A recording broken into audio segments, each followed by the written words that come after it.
한 주 한 주가 굉장히 빨리 갑니다. 네. 1년이 금방 가요. 그러게 말이에요. 이렇게 열심히 공부하는 분들과 같이 공부하는 거 참 즐거운 일이에요, 저한테도. 아유, 감사합니다. 알아봐 주시고.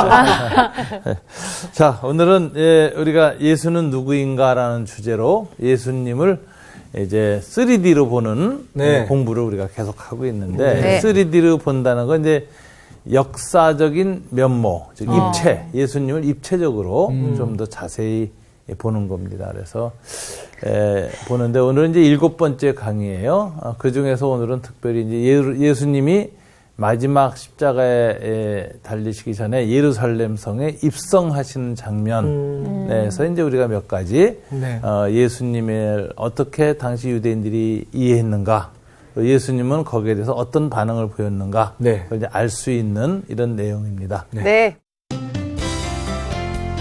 오늘 수업 예수는 누구인가 7강 종말론적 메시아 인자.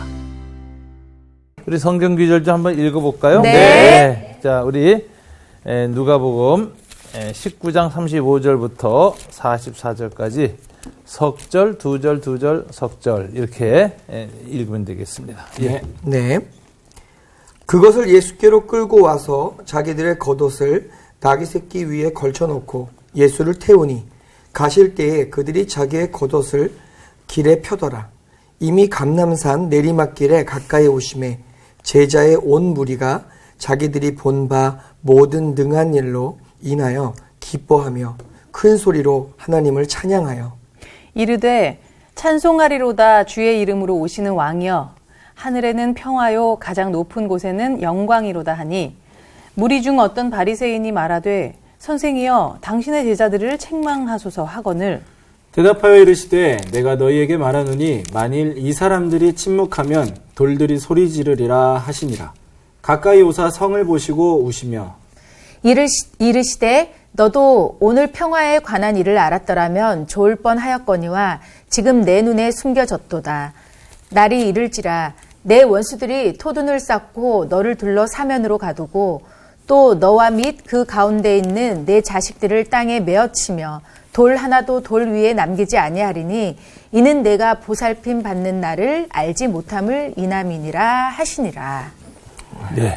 자, 오늘은 이제 예수님의 마지막 예루살렘 성으로 들어가는 이제 입성하는 장면입니다.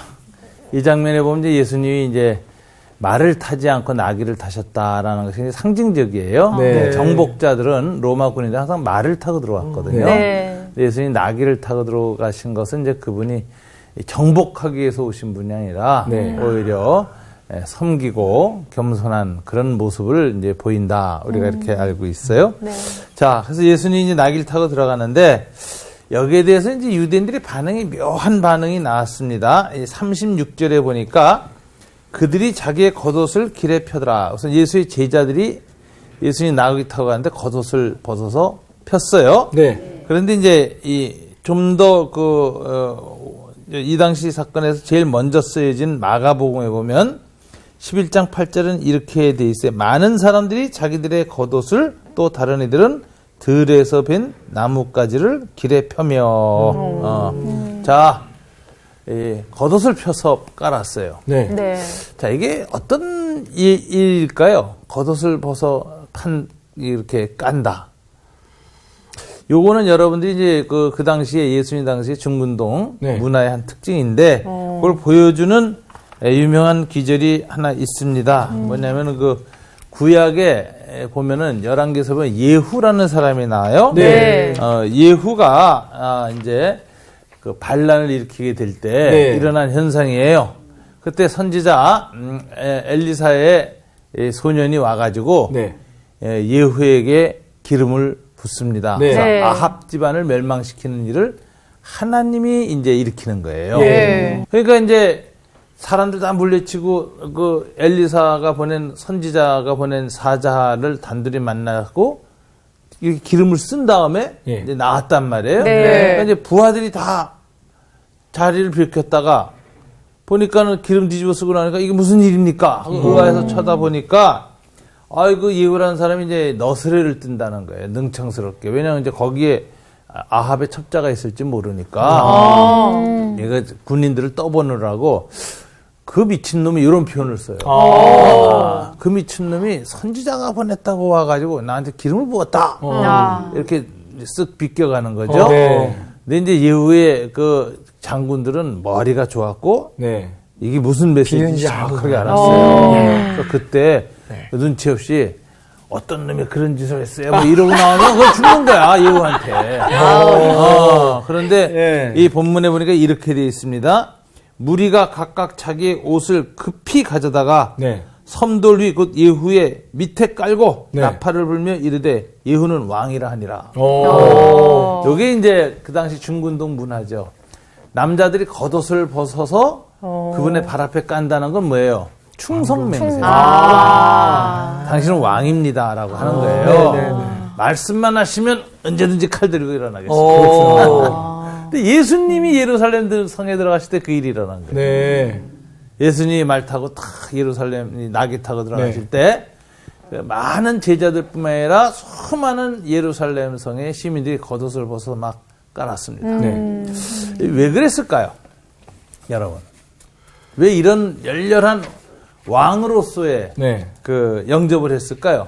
그 예수님의 소문을 이미 듣고 그렇죠. 이제 예루살렘에서도 뭔가 큰 일이 일어나겠구나. 그래서 로마를 이기겠구나 뭐 이런 생각하지 않았을까요? 메시아로 생각하고 이제 그렇게 생각 안 했어요. 우리의 이제 모든 그 당시에 분위기를 보면 예수님을 이제 세 가지로 봤을 거예요. 첫째가 예수님은 이제 위대한 랍비, 네. 랍비로 봤을 거고 유대 랍비로. 그 다음에 두 번째는 랍비 이상이었죠. 이적을 행하니까. 네. 근데 이적을 행할 때 메시아를 인정 안 할 때에는 어디까지 보냐면 선지자 중에 한 사람. 선지자. 옛 엘리야나 엘리사 같은 선지자. 그래서 이제 그런 걸 보여주는 걸 사람이 이제 니고데모라는 사람이에요. 네. 요한복음 3장에 이제 니고데모라는 사람이 예수님께 찾아서 이렇게 말합니다. 우리가 당신은 하나님께로부터 오신 선생인 줄 아나이다. 하나님이 함께 하시지 아니하시면 당신의 행하는 이 표적을 아무도 할 수 없습니다. 니고데모가 예수님 만나러 온 이유는 표적 때문이었어요. 근데 이 표적을 보고 무슨 생각했냐 니고데모는 당신은 우리와 같은 랍비가 아닙니다. 하나님이 함께하는 랍비입니다. 네. 이 말이죠. 선생님이라는 표현을 쓰거든요. 랍비요. 네네네. 우리와 다른 점이 있습니다. 당신 하나님께로부터 오신 분이고 하나님께 함께 하시는 랍비입니다. 그렇지 않고는 아무도 이런 표적을 행할 수 없습니다. 즉 자기네들은 이런 표적을 못 행해요. 근데 예수라는 랍비는 이적을 행하거든요. 네. 그러니까 이제 이게 제가 쉽게 비유하자면 우리는 학습무당인데 당신은 내림무당이요. 뭐 이런 식으로 얘기하는 와닿네. 그런 식으로. 센 사람. 우리는 학습 랍비인데 네. 당신은 성령이 하나님이 여기 함께하는 랍비입니다. 이렇게 고백을 한 거예요. 네. 그렇지 않고서는 아무도 이런 표적을 행할 수가 없습니다. 네. 그럼 그 표적이 뭐냐 이거죠. 예수님이 예루살렘 들어오기 시기 전에 6일 전에 바로 예루살렘 성에서 2km 떨어진 네. 그러니까 한 1시간 정도 아니면 들어오는 거리거든요. 베단이라는 마을 관문 도시에 네. 거기서 이 요한복음에는 7가의 표적이 예수님이 기록되어 있는데 마지막 7번째 표적을 행하세요. 뭔지 아세요? 네. 나자로를 부활시키는 그러니까 이제 표적 중에 표적 중에 클라이맥스예요. 나자로를 죽은 지 사흘이 지났는데 나자로야 나오너라 하니까 부활시켰단 말이에요. 이 사건이 이 당시 예루살렘에 모였던 전 세계 그레코 로만 사회에서 순례차 왔던 열심 있는 유대인들이 다 충격을 받은 거예요. 그렇죠. 나도 충격받았고. 소문에 듣던 위대한 랍비가 나왔다고 하던 그 젊은 랍비, 갈릴리 예수, 나자렛 예수라는 사람, 이 사람이 뭐 이적을 많이 일으켜서 선지자다, 하나님이 함께하는 사람이다라는 말을 들었는데, 진짜네. 네. 그래가지고서 이제 이 예수님을 보기 위해서 사람들이 이게 가는 일이 굉장히 많아졌어요. 그래서 이제 성경 기절에 이런 기절이 나옵니다. 이날부터 바리새파 사람들이 예수를 죽이려고 모이하니라. 유대인의 큰 무리가 예수께서 여기 계신 줄 알고 오니 이는 예수만 보기 위함이 아니요 죽은 자 가운데서 살리신 나자로도 보려 함이로라. 대제사장들이 나자로까지 죽이려고 모이하니 나자로 때문에 많은 유대인이 가서 예수를 믿음이로라. 그러니까 당시 예루살렘이 쇼크에 빠졌어요. 예. 충격. 그죠? 사람을 대낮에 살려버렸으니까. 그러니까 수많은 유대인들이 이제 베다니 마을에 갔단 말이에요. 그리고 부활한 나자로도 보고. 그럼 나자로의 부활은 왜 주님이 마지막 행하셨느냐? 곧 있을 본편, 예수의 부활을 예고편으로 보여줍니다.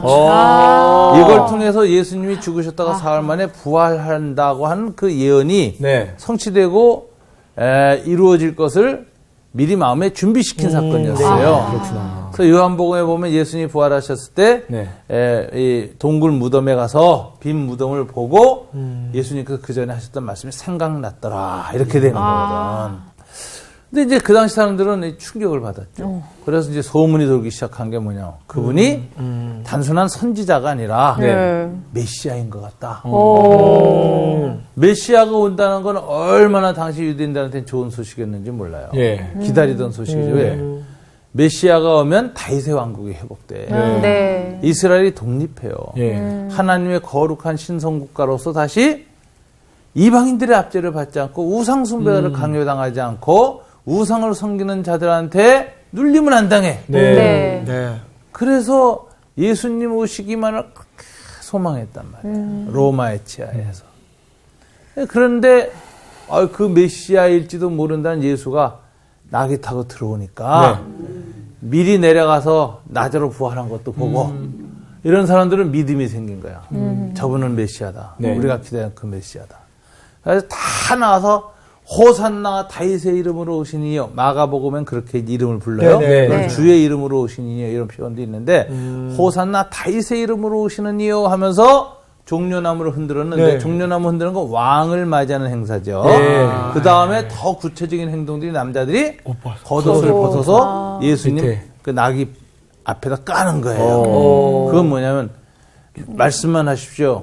당신이 메시아이십니다. 말씀하시면 우리는 언제든지 칼 들고 로마를 향해서 일어날 수 있습니다. 이런 충성이네. 만약 충성 맹서들을 아주 하는 이런 분위기죠. 그러니까 굉장히 뜨거운 분위기죠. 요거 이제 예수님이 입성하는 장면을 그렇게 좀 봐야 돼요.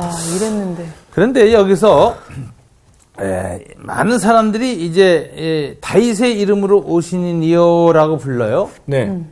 근데 예수님은 그 칭호를 어떻게 받아들였을까요? 다윗의 이름으로. 이제 예수님 반응이 여기서 나와요. 기뻐하지 않으셨어요. 네. 어떻게 해서 우셨다. 맞아요. 나기 위해서 예루살렘 성으로 들어가시면서 우셨다. 우셨다는 이 동사가 에크라우젠 하는데 네. 한 번 훌쩍 우신 게 아니라 시리아 방송되고 흐느껴 우신 거예요. 아이고. 슬픔을 못 참으시고 계속 흐느껴 우시면서 예루살렘 성을 들어가셨다고? 왜 그랬을까? 다윗의 이름으로 오시느니 하고 열광하는 무리를 보면서 막 흐뭇하여 기뻐하고 머리를 끄덕이지 아니하시고 네. 통곡을 하셨다. 이들이 변할 거를 저는 아니까. 그런 거 아니야? 저는 또 한편으로 너네 언제쯤 알래? 좀 뭔가 이런 마음이지 않으셨어요? 제 생각에는 다윗의 이름으로 오시는 이여라고 환영했던 이 환영을 통해서 예. 이런 용어들이나 이런 걸 통해서 예루살렘 멸망을 내다보세요. 바로 그것 때문에 예루살렘 멸망당하고. 그러면 예수님에 대한 칭호는 그 당시에 다윗 메시아니즘이라는 게. 메시아가 다윗의 후손이다라는 다윗의 후손을 강조해요. 예. 그럼 이건 뭐냐면 신정국가로서 정치적 왕국을 세우는 정치적 메시아를 기다리는 거예요. 그렇죠. 통일국가. 로마를 무너뜨리고 네. 이스라엘을 회복하는 정치적 메시아를 가르칠 때 네. 그들의 기대를 표현하는 말이 Son of David, 다윗의 후손이야. 근데 예수님은 자기가 메시아인 것을 분명히 제자들한테도 알리시고 하긴 하셨지만 예. 3년 내내 직접 안 쓰셨어요. 마지막에 가서 이제 비로소 자기가 그리스도이신 것을 나타내셨다. 네. 이렇게 네. 얘기를 하는 거죠. 자, 그런데 예수님이 주로 자기 자신을 가르치는 메시아 칭호는 뭐였느냐? son of David이 아니라 다른 용어, son of man. 그거 좀 다르죠? 네. 네. 인자. 인자. 이걸 인자 메시아입니다. 예수님은 자기가 메시아인 것을 다윗의 아들이라는 용어로 안 써요. 네. 네. 왜? 이건 너무 정치적인 네. 기대가 많은 정치적 용어이기 때문에 오염됐어. 네. 그래서 자기의 그 메시아의 그 본질을 드러내는데 네. 그걸 썼다가는 오해. 네. 그렇죠. 그래서 사용한 용어가 새로운 용어예요. 전에 어느 누구도 안 썼던 용어인데 인자가 온 곳은 인자가 높이 들려야 하리라. 네. 인자가 예루살렘에 올라서 죽었다가 3일 만에 다시 부활하여야 하라. 인자라는 용어를 계속 써. 네. 그럼 인자라는 용어는 어디서 나온 것일까?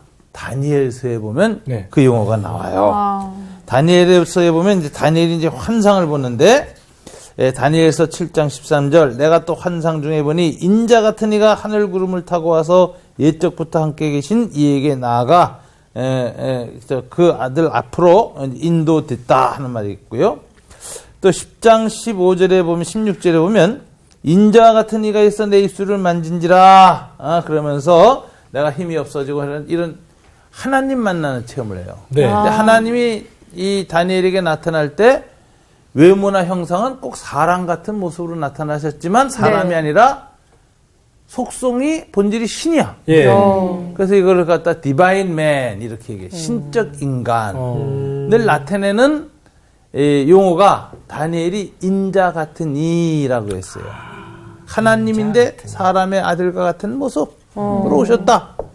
그래서 다니엘이 얘기하거든요. 그래서 이제 구약에 나타난 인자 같은 이가 누구냐? 성육신 하기 전에 그리스도이시다. 보통 이렇게 보죠. 네. 하나님이 사람과 같은 모양으로 나타나서 자기를 계시한 사건, 인자예요. 예수는 이걸 딱 써요. 근데 이 용어를 쓰는데 이 인자라는 용어는 이게 무슨 소리냐?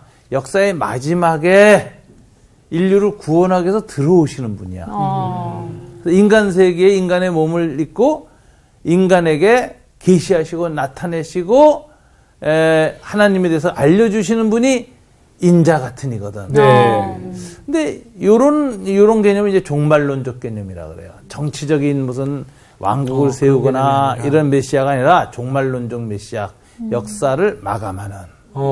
역사를 최종 이제 정돈하는, 그리고 그 인자가 와서 역사를 마감할 때 이제 그 뒤에 심판이 있어요. 네. 요런 이 개념으로서의 인자가 씌워졌는데 예수님은 끄트머리 오실 예수님이 끄트머리 오시는데 심판을 안 해. 예수의 인자는. 뭐냐? 심판하기 전에 먼저 뭐부터 행하세요? 대사면령.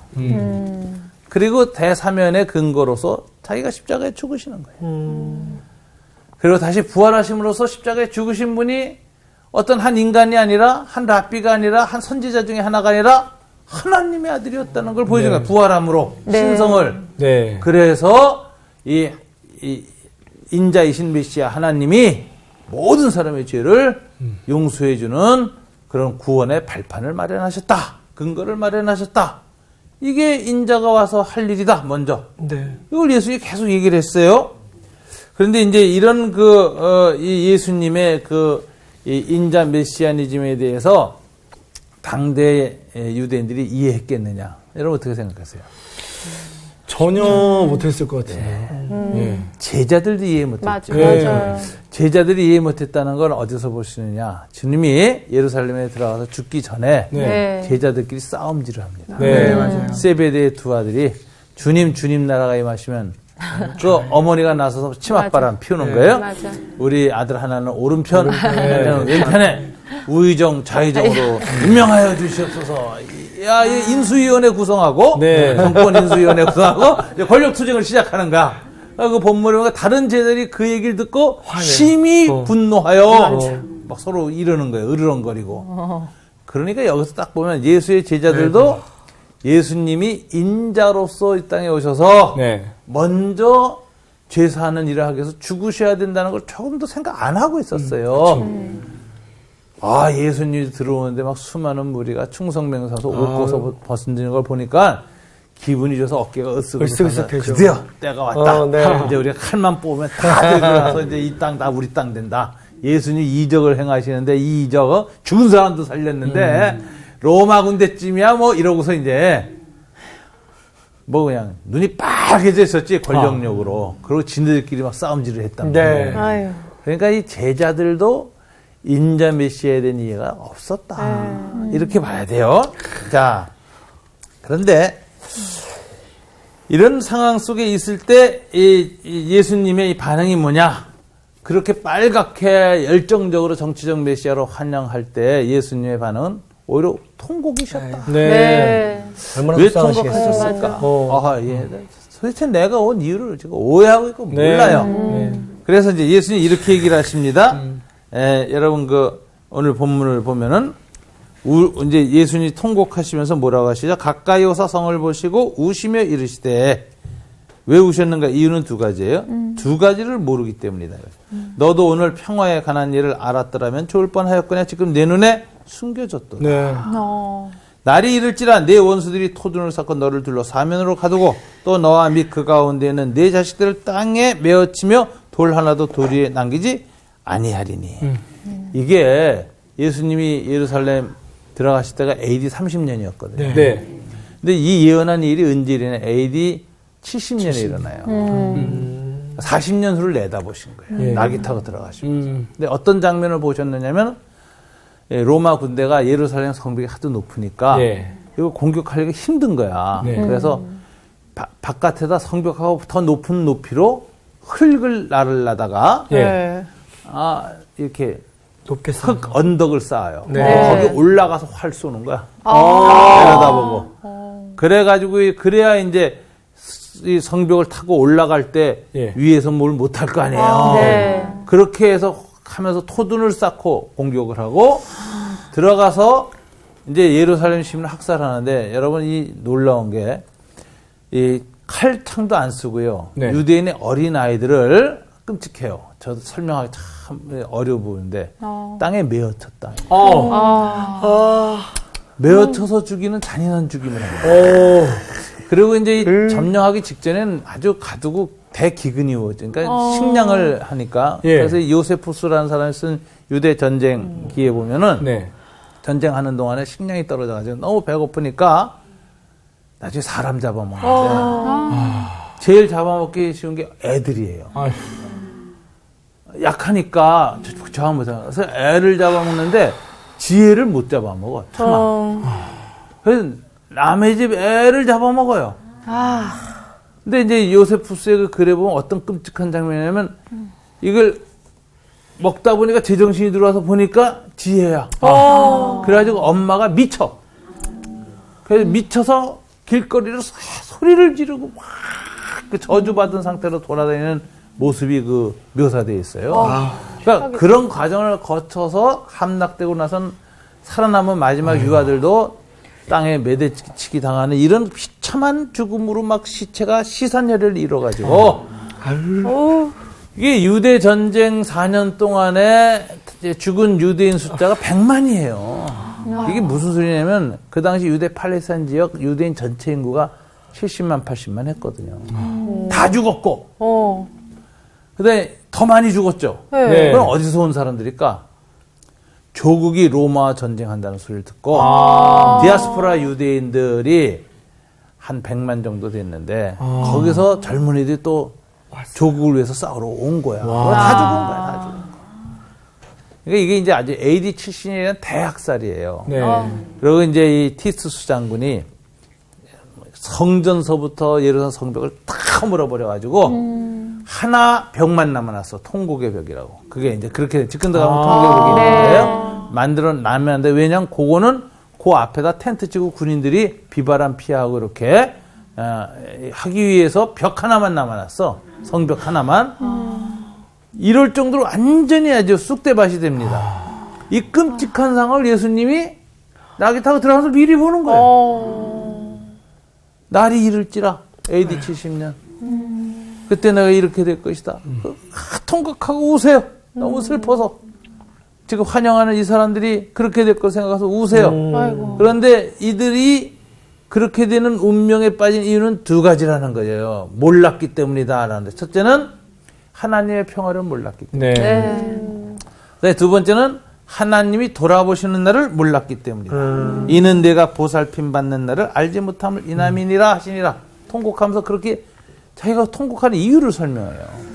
자, 유대인은 두 가지 때문에 멸망당합니다. 예수를 통해서 오는 하나님의 평화를 몰랐어. 그럼 그들은 어떤 평화를 주장했을까요?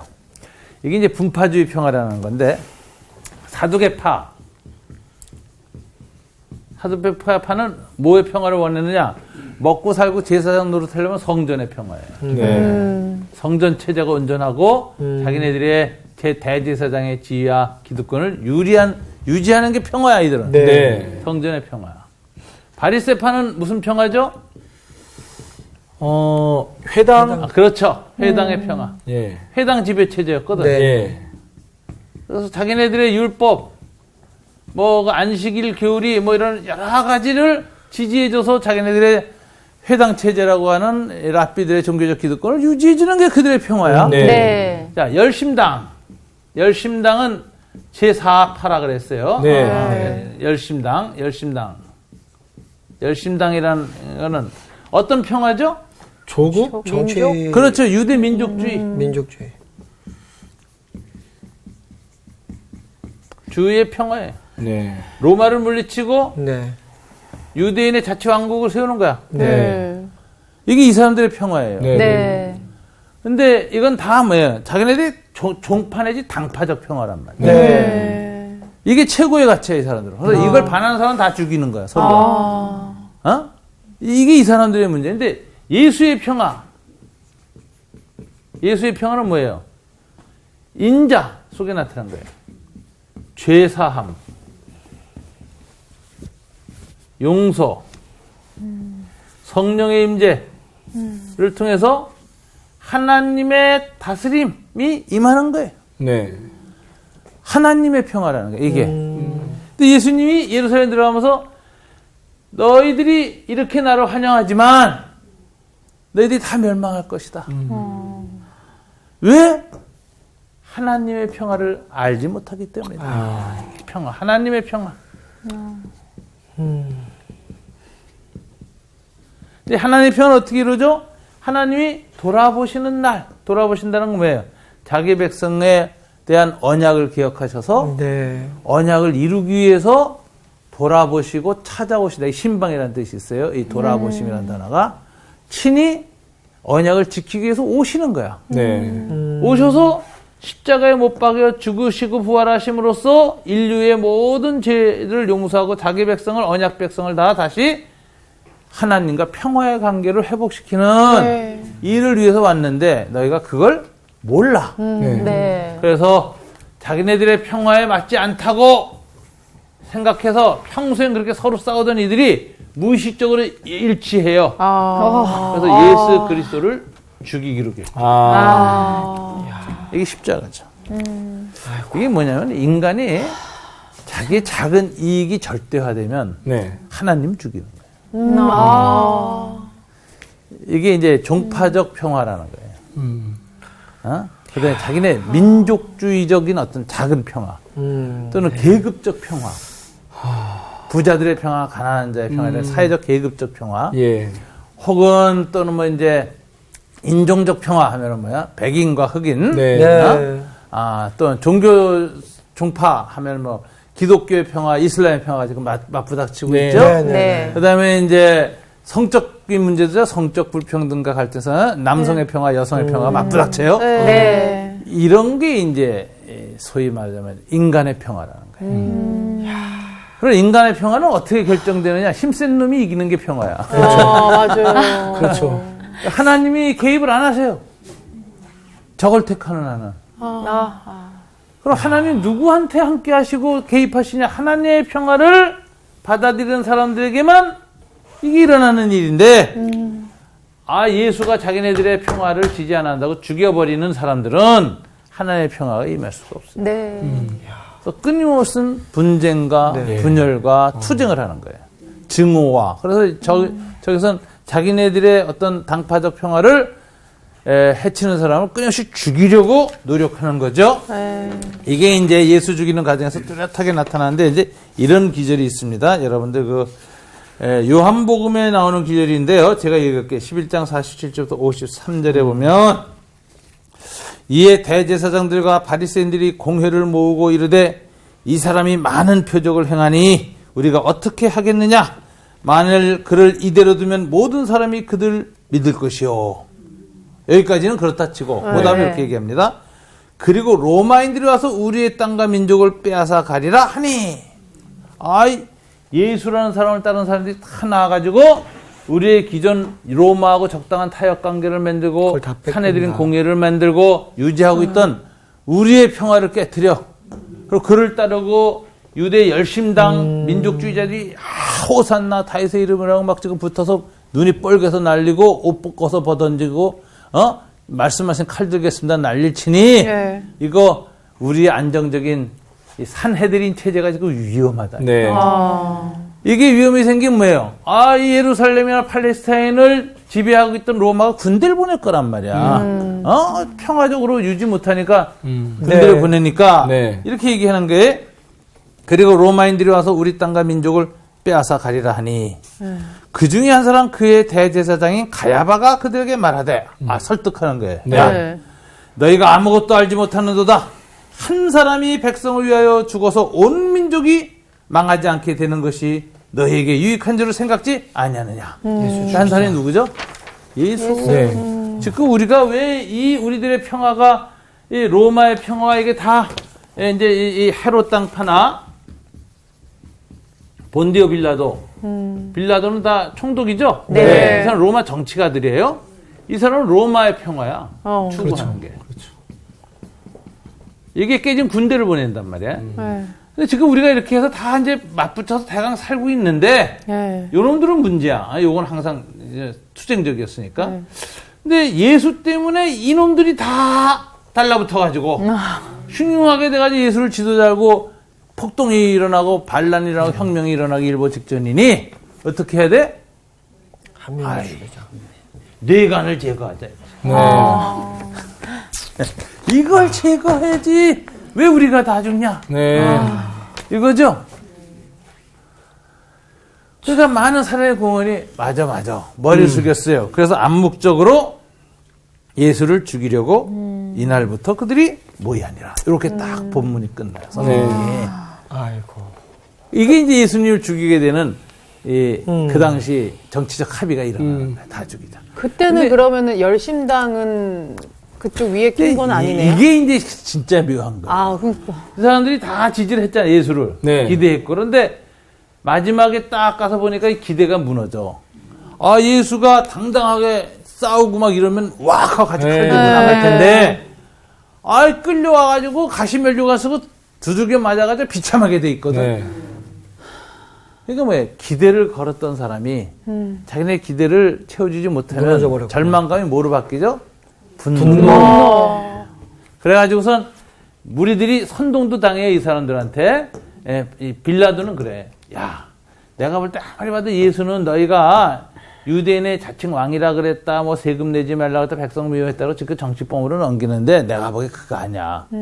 이 사람 선지자고 또 이제 빌라도 부인이고 약간 그 신기가 있잖아요. 보는 여자는 죽이지 말라 그래서 마음이 찌릿했거든.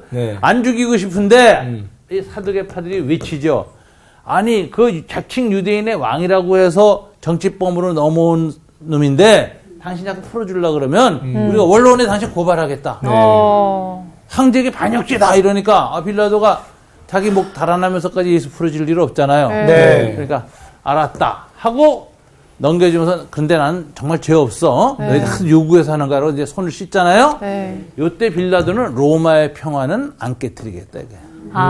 예수를 로마의 평화를 깨트리면서까지 내가 지킬 필요는 없다. 그래서 이 열심당들은 마지막에 그 예수의 모습을 이제 확 돌아왔으면서 차라리 바라바를 그래요. 바라바는 전에 누구죠? 강도요 살인한 자뿐만 아니라 밀란을 일으켰다. 유대 그 열심당 지도자 중에. 그러니까 이 타락, 이 실망한 열심당적 경향을 가졌던 유대 민중이 아이고 저렇게 비참하게 무슨 메시아인 줄 알고 우리가 막 옷도 벗어 던지고 난리 쳤는데 어? 아유 저렇게 비참한 모습이었어요. 아니구나. 그래서 절망감에서 저렇게 무력한 사람 뭐 우리가 무슨 메시아겠어. 아유 차라리 저 그냥 죽게 내버리고 그래도 칼이라도 한번 뽑았던 바라바를 택하자. 진짜 말 그대로 버렸네요. 그렇죠. 그래서 이런 걸 때렸다. 이 열심당은 무의식적 동조를 했다는 거예요. 그러니까 요 세 사람들은 자기네들이 이제 이익을 위해서 했는데 열심당 예. 조금 다른 게 자기네들의 이념을 위해서 버려요.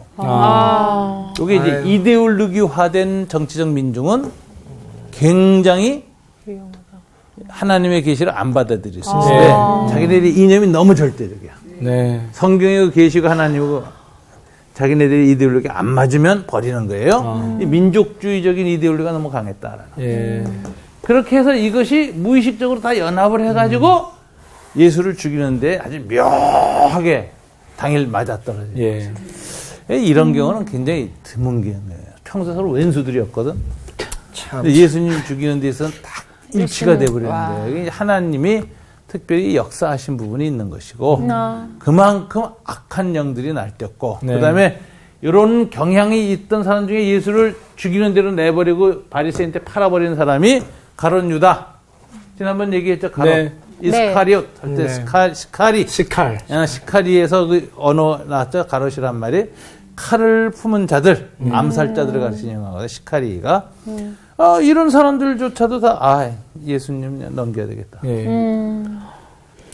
그래서 예수님이 예수님 편은 하나도 없었어요. 없었죠. 그래서 이제 타고 들어가시면서 우시는데 자기를 배신하는 것 때문에 울질 않아요. 이들이 결국은 이런 선택을 했을 때 어떻게 될 것인가? 40년 후에 보시니까. 그들이 하나님의 언약적 보호를 팽개치고 이제는 날 세상에 그냥 내던져져서 세상의 원리대로 약육강식 칼의 원리대로 내맡겨져서 하나님의 네. 특별한 보호나 돌보심 없이 그냥 칼 들고 싸우다가 더 센 놈한테 멸망당하는 피참 운명을 당할 것을 아시고 우시는 거예요. 그래서 왜 AD 70년에 예루살렘이 멸망됐을까? 로마가 힘이 세서 그게 첫 번째 역사적 대답이고 두 번째 뭐죠? 예수를 죽였기 때문에. 그래서 하나님의 특별한 보호가 사라져요. 예루살렘에서. 그래서 구원의 역사에 언약적 혜택을 특권을 상실하고 네. 일반 역사에 차가운 세상으로 내던짐을 당한 예루살렘인데 스스로 그렇게 네. 했다. 아. 스스로 택했다. 자, 오늘 예수님이 예루살렘 들어가서 우신 이유 아시죠? 네. 나귀에서 한 번 우신 게 아니라 대성통곡 계속 네. 흐르게 우셨어요. 네네. 네. 시일야 방성되고. 자, 여기서 끝내겠습니다, 오늘은. 예. 감사합니다.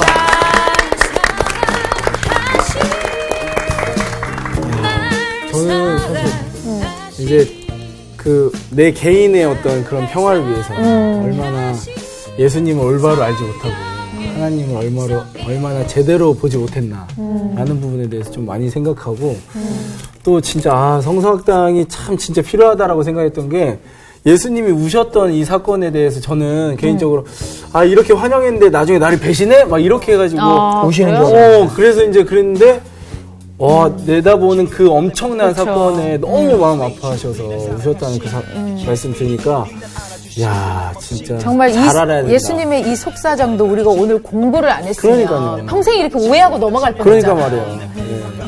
예. 나는 그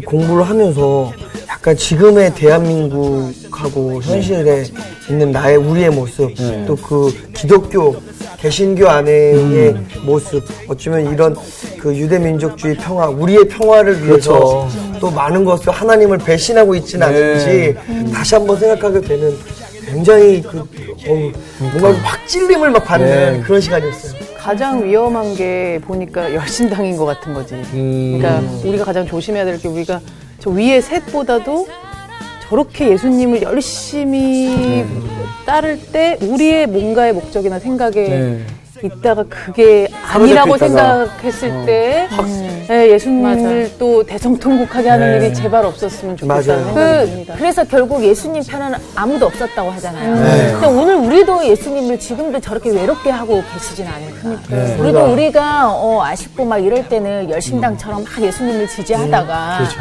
어느 순간 우리가 또 뭔가 어려움이 닥치면 예수님을 딱 이렇게 외면하는 그 순간들이 너무 많잖아요. 그렇죠. 네, 그래서 다시 한번 나의 모습을 보는 거예요. 우리 예수님 편하러 가요. 그래요. 어떻게 만나? 어느 쪽으로 가면 어디, 예수님 편? 저기예요. 아, 여기예요? 저기예요. 그래요, 알겠어요. 네.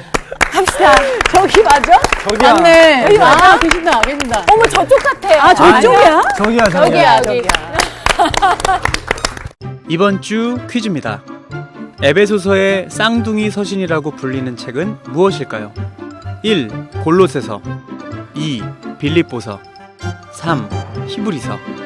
정답을 아시는 분은 CBS 성서학당 홈페이지에 정답을 올려주시거나 우편으로 보내주시면 됩니다. 선정되신 분들에게는 하나님의 말씀을 전 세계에 보급하는 대한성서공회에서 성경, 송태근 선생님의 교회가 알고 싶다, 김기석 선생님의 아요, 예레미야 산책 끙끙 앓는 하나님, 성경 통독을 위한 최고의 자습서 성경 2.0 가운데 하나를 드립니다.